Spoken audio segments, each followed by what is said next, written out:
Hello, I want to show you what goes into an augmented six chord. There are three different kinds, but they've got three essentials that have to be in every single kind. And what I want you to come away with is an understanding of what scale degrees go into each one of them. All right, so let's start. Scale degree content. The essentials, you've always got the minor version of scale degree 6 in the bass. All of them have that. Okay, then we need our other essential scale degrees that go in there. Well, a big one is our sharp 4, the raised 4, because it is what creates the augmented 6. The interval between the flat 6 in the bass and the sharp 4 is what gives us an augmented 6. We'll come back to that idea a little later. One more element is essential. That's scale degree 1. Okay, now these are going to be in every one of these other ones that we show. But if you just have those three elements, you have what's called an Italian augmented 6 chord. You could just write a 6 for every one of these, and that'd be fine. But they're subtly different. There's a little content difference in them. Let me move that down a little bit because I want to leave this space for later. So each one of these are augmented 6 chords, but this is one flavor, and it has the essential ingredients. But then to create 4-part harmony, you need one more note. And the thing we add, you can deduce why we would add this particular note. We're not going to want to double either one of these two notes. Flat 6 and sharp 4, they need to resolve. They're tendency tones, so we don't want to double them. But we do have this more stable entity, scale degree 1. That's the thing we're going to double. So there's an extra note to create 4-part harmony. In this case, we just take the scale degree 1 and we double it. That's what's called the Italian 6. Okay, so again, the Italian 6 gives you all the essential ingredients. The other ones are just going to add some spice into the mix. So we can copy these over. We're basically going to move through the map of Europe. We're going to start at the boot, Italy, and we're going to move up north and go to France. So our next one is going to be our French 4/3. It's still an augmented 6, so you could just write a 6 to show that it's an augmented 6 chord. But this is specifically the French version, and we're going to have flat 6 in the bass. All the essential ingredients we need to just repeat. We copy this chunk right over those three notes. But we add one new element, and that's scale degree 2. Now, because that's kind of the spice in here, let me use another color just for fun. Purple. Okay, so now, if we're in this key, Italian would be to do something like this. Okay, so I need flat 6 in the bass, 1, and a sharp 4, but I need to double that one somewhere. This would be my Italian. I'm playing in C minor here. Okay, so now let's try flat 6 in the bass, sharp 4, still got my 1, but we're going to add scale degree 2 in there, and you get a different sound. Let's resolve it. It goes into the 5, as we'll see later on. Okay, so it has a different flavor to it. It's got a bit of a whole tone sound to it. Let me put it all close. Hear that whole tone?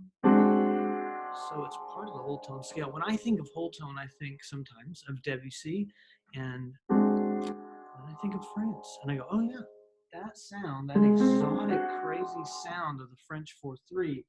Oh yeah, French 4/3, it makes sense to me. Okay, so we've added one ingredient to the essentials. We've added scale degree 2, and that creates the French 4/3, or the French augmented 6 4/3. Now, the reason I'm putting the whole figures in here, I always use those figures, but it helps me. There's a reason why it's useful to know this.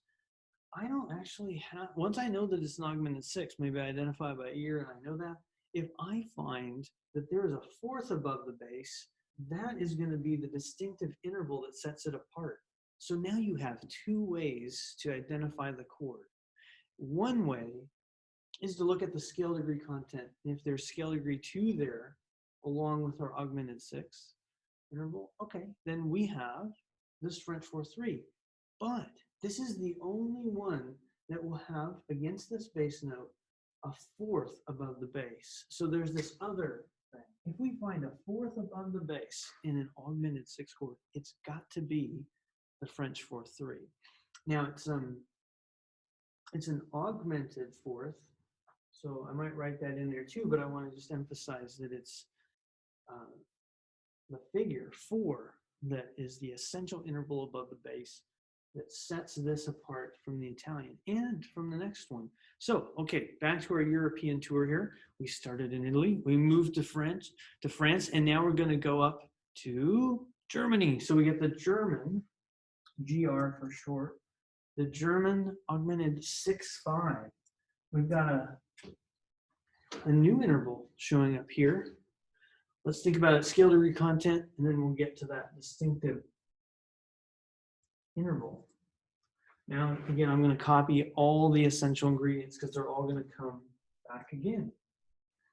They are in each one of the augmented 6 chords. Okay, so we need to add one scale degree to the mix here. And it's flat 3, or the minor version of scale degree 3. Once you add that to your flat 6, sharp 4, and your 1, you have the German 6/5. Now, maybe I should be doing purple on these too, because this interval that we're writing here, this fourth, that interval is the spice. Now it's going to be the 5th above the bass.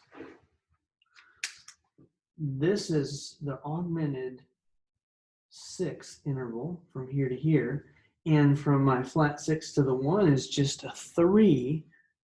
I'm always going to get those intervals, but now with this interval, flat 6 up to scale degree flat 3, I have a perfect 5th. And so I could write P on there for perfect 5th, but the figure is really helpful. That addition of the 5th above the bass, or flat 3 if you're thinking of scale degrees, is what gives the German augmented 6 its special sound. Now listen to the sound of it. So I'll just be in C minor again here. And now I want this flat 6, 1, flat 3, and sharp 4. Now what does that sound like? Try arpeggiating through it. The dominant sevenths, right? A very familiar sound. Although it's going to behave differently, it does have a familiar sound to it. It's going to go to here and get to our dominant. We'll talk more about the resolution in a moment, but I just want you to realize that when you have that 5th above the bass and the augmented 6, the sound of that augmented 6 is actually a minor 7th. That creates a dominant 7th sound. So let's see that in some notation.